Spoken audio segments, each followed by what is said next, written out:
ট্রাম্পের শুল্ক চাপনি প্রথম মুখ খুলল ভারত। মার্কিন দেশের সঙ্গে এখনো কোনো বাণিজ্য চুক্তি হয়নি জানালেন কেন্দ্রের বাণিজ্য সচিব সুনীল বার্থওয়াল। বিদেশ মন্ত্রকের স্থায়ী কমিটির বৈঠকে এমনটাই জানানো হয়েছে। সুনীল বার্থওয়াল তিনি এমনটাই জানিয়েছেন, ট্রাম্পের শুল্ক চাপনি প্রথম মুখ খুলল ভারত।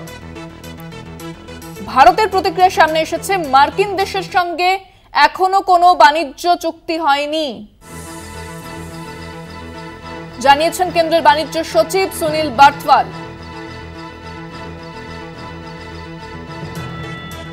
বিদেশ মন্ত্রকের স্থায়ী কমিটির বৈঠকে জানান সুনীল বার্থওয়াল।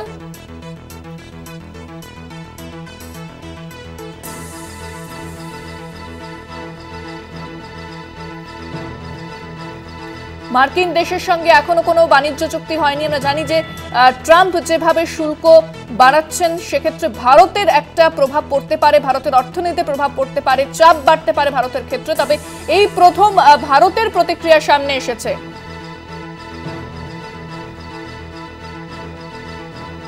ফোনে রয়েছেন আমাদের পলিটিক্যাল এডিটর আশিস চট্টোপাধ্যায়। প্রথম ভারতের প্রতিক্রিয়া সামনে এসেছে, যেখানে বলা হচ্ছে যে এখনো কোনো মার্কিন দেশের সঙ্গে এখনো কোনো বাণিজ্য চুক্তি হয়নি। ভারত এভাবে ঠিক কি বোঝাতে চাইছে, কিভাবে ব্যাখ্যা করবেন এই বিষয়টাকে? দেখো, এটা খুব বড় খবর। এই মাত্র দুদিন আগে বলেছিলেন যে ভারতকে কেউ একজন বুঝিয়ে দিয়েছে, তারপর ভারত সব বুঝে গেছে, সুতরাং ভারতও শুল্ক কমাতে রাজি হয়েছে। ভারত সম্পর্কে আরো কিছু মন্তব্য করেছিলেন ডোনাল্ড ট্রাম্প, কিন্তু ডোনাল্ড ট্রাম্পের ওই কথাকে সত্যি ধরে নিয়ে সংবাদ মাধ্যমে আমরাও বলেছিলাম যে ভারত রাজি হয়ে গেছে এবারে, এবং সেটা সম্পর্কে নানান বিরূপ মন্তব্য সংবাদ মাধ্যমে হচ্ছিল। এইবারে বাণিজ্য সচিবকে দিয়ে মুখ খোলালো কেন্দ্রীয় সরকার। বাণিজ্য সচিবের একার কিছু বলার কোনো ক্ষমতা নেই এক্ষেত্রে। এটা স্পষ্ট যে কেন্দ্র স্পষ্ট করে দিয়েছে সুনীল বার্থওয়ালকে যে তুমি এই কথা বলবে, এবং সেটাই সে বিদেশ মন্ত্রকের স্থায়ী কমিটিতে গিয়ে বলেছে। সেখানে সুনীল বলেছেন যে মার্কিন যুক্তরাষ্ট্রের সাথে কোনো বাণিজ্য চুক্তি হয়নি। আবার বলছি, সুনীল বলেছেন মার্কিন যুক্তরাষ্ট্রের সাথে ভারতের কোনো বাণিজ্য চুক্তি হয়নি। সুনীল বলেছেন আলোচনা চলছে, এখনো পর্যন্ত কোনো চুক্তি হয়নি। সুনীলের এই কথাকে যদি সত্যি বলে মেনে নিতে হয় তাহলে ট্রাম্পকে মিথ্যাবাদী বলতে হয়। ট্রাম্প তাহলে অসত্য কথা বলেছেন এটা ধরে নিতে হয়।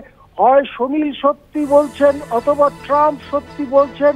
সত্যিটা ঠিক কোথায় সেটা জানতে আমাদের আরো অপেক্ষা করতে হবে। কিন্তু এই প্রথম ভারত সরকারের প্রতিক্রিয়া এলো, ডোনাল্ড ট্রাম্পের কথার পরিপ্রেক্ষিতে প্রতিক্রিয়া। ট্রাম্প বলেছিলেন কেউ একজন ভারতকে বুঝিয়েছে, ভারত তারপর শুল্ক কমাতে রাজি হয়েছে।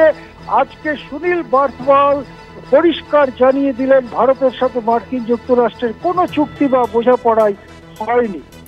আশিসা, সেক্ষেত্রে আমরা দেখেছিলাম যখন ট্রাম্প কথা বলছিলেন ভারতের বাণিজ্য বিষয়টা নিয়ে, তখন কিন্তু নরেন্দ্র মোদী তিনি কোনো কথা বলেননি। এবং এই যে শুল্ক কমানোর কথা বারবার বলা হচ্ছে, ভারতের উপর যেভাবে চাপ বৃদ্ধি হচ্ছে, অনেকটা কি দেরিতে ভারত এই প্রতিক্রিয়া দিয়েছে বলে মনে করা হচ্ছে?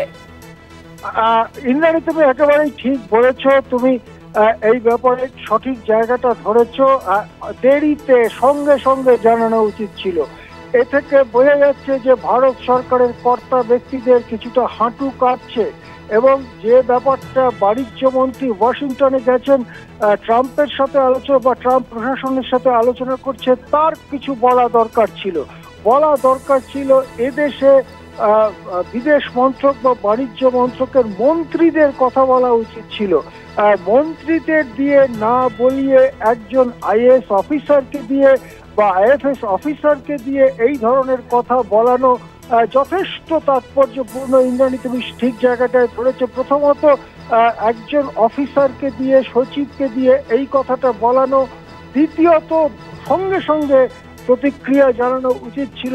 এত দেরি করে প্রতিক্রিয়া জানানো, সব মিলিয়ে আত্মবিশ্বাসের অভাব দেখা যাচ্ছে কি ভারতের মধ্যে, সেই প্রশ্নটাও উঠছে। কিন্তু যাই হোক, সব ভালো যার শেষ ভালো।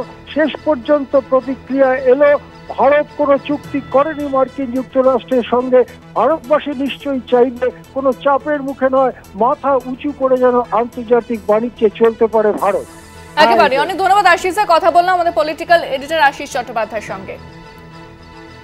ট্রাম্পের শুল্ক চাপনি প্রথম মুখ খুলল ভারত এবং এখনো মার্কিন দেশের সঙ্গে কোনো বাণিজ্য চুক্তি হয়নি এমনটাই কিন্তু জানিয়েছেন বাণিজ্য সচিব সুনীল বার্থওয়াল। তিনি এমনটাই প্রতিক্রিয়া জানিয়েছেন। তাহলে এবার কি হতে চলেছে? কারণ ট্রাম্প যখন বলছিল ভারতের সঙ্গে বাণিজ্য করতে অনেকটা কঠিন এবং সেক্ষেত্রে সময় সাপেক্ষ, প্রধানমন্ত্রী নরেন্দ্র মোদী সেখানে যখন উপস্থিত ছিলেন তিনি কিন্তু ট্রাম্পকে থামিয়ে কোনো কথা বলেননি এবং তারপরেই যে শুল্ক কমানোর বিষয়টি নিয়ে বিতর্কের সৃষ্টি হয় গোটা দেশ জুড়ে। বিরোধীরা বারবার প্রশ্ন তুলতে শুরু করে যে কেন নরেন্দ্র মোদী ডোনাল্ড ট্রাম্পের সামনে কোনো কথা বলতে পারছেন না এবং এতদিন পরে সেই প্রতিক্রিয়া ভারতের, সেটাকেও কিভাবে দেখা হবে সে নিয়েও কিন্তু প্রশ্ন উঠতে শুরু হয়েছে।